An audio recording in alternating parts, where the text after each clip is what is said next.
In the beginning, God created the heavens and the earth. The earth was formless and void, and darkness was over the surface of the deep. And the Spirit of God was moving over the surface of the waters. Then God said, "Let there be light," and there was light.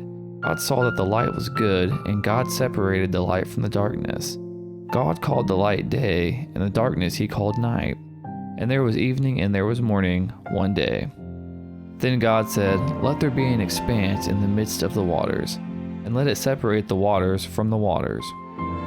God made the expanse, and separated the waters which were below the expanse from the waters which were above the expanse. And it was so. God called the expanse heaven, and there was evening and there was morning, a second day.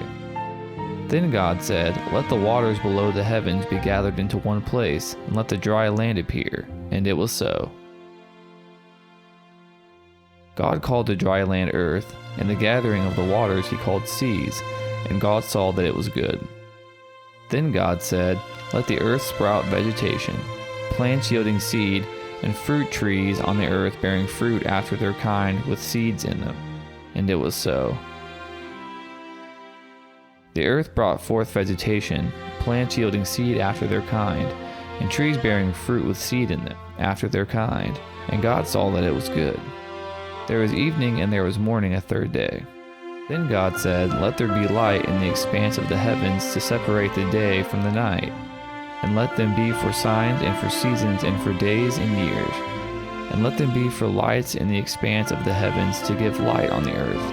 And it was so.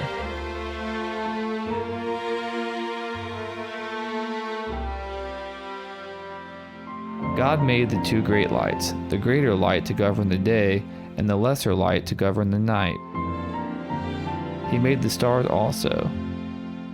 God placed them in the expanse of the heavens to give light on the earth, and to govern the day and night, and to separate the light from the darkness. And God saw that it was good. There was evening and there was morning, a fourth day.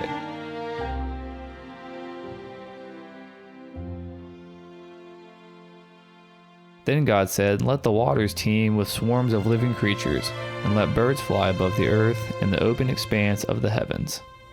God created the great sea monsters and every living creature that moves, with which the waters swarmed after their kind, and every winged bird after its kind. And God saw that it was good. God blessed them, saying, "Be fruitful and multiply, and fill the waters and the seas, and let birds multiply on the earth." There was evening and there was morning, a fifth day. Then God said, "Let the earth bring forth living creatures after their kind, cattle and creeping things and beasts of the earth after their kind." And it was so. God made the beasts of the earth after their kind, and the cattle after their kind, and everything that creeps on the ground after its kind. And God saw that it was good. Then God said, "Let us make man in our image, according to our likeness, and let them rule over the fish of the sea, and over the birds of the sky, and over the cattle, and over all of the earth, and over every creeping thing that creeps on the earth." God created man in his own image. In the image of God he created them. Male and female he created them. God blessed them, and God said to them, "Be fruitful and multiply, and fill the earth and subdue it, and rule over the fish of the sea, and over the birds of the sky, and over every living thing that moves on the earth." Then God said, "Behold, I have given you every plant yielding seed that is on the surface of the earth, and every tree which has fruit yielding seed. It shall be food for you. And to every beast of the earth, and to every bird of the sky, and to everything that moves on the earth which has life, I have given every green plant for food." And it was so. God saw all that he made, and behold, it was very good. And there was evening and there was morning, the sixth day.